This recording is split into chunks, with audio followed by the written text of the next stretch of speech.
well, actually, in experiencing what I did in the canyon, I knew right there while I was trapped that my life had been leading me up to this point.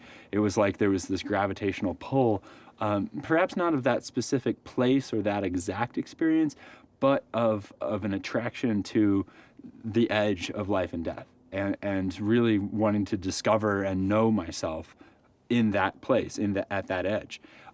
That had perhaps been planted in me as young as when I first began exploring, the back 40 parcel of our house in suburban Indianapolis, where there was a little forest out there, and just going out and the adventure of building a fort in the backyard, of riding around my bike and the little development where we built some dirt tracks and rode our bicycles when I was young.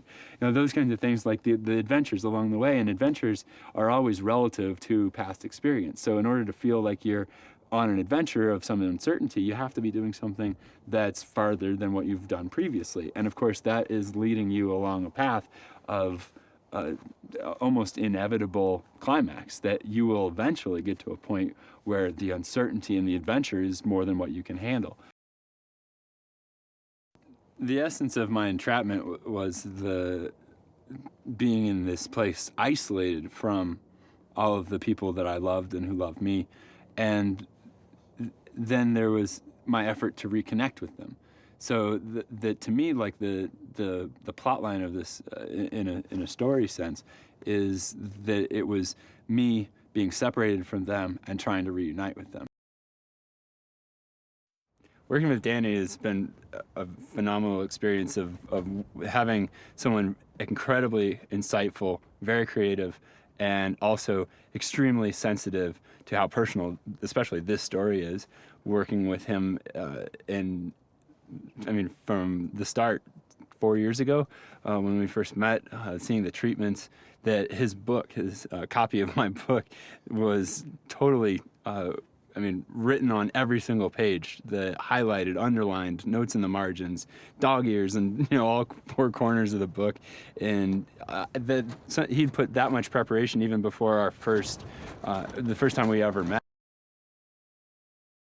I've been extremely involved with the creative process with Simon, screenwriter, working with him. Like we took an 8-hour hike around Boulder, scrambling up around the foothills and the mountainsides and climbing up to one of the summits of one of the mountains above Boulder, and talking about the story, but also my background. And Simon's an outdoors guy himself, so he was able to glean some anecdotes to pick up on a couple aspects that were incorporated into various scenes that weren't in the book. And we had a really cool conversation because one of the biggest challenges for me has been this process of going from being so personally attached to the story to really giving it to Danny and Christian and Simon and the whole team.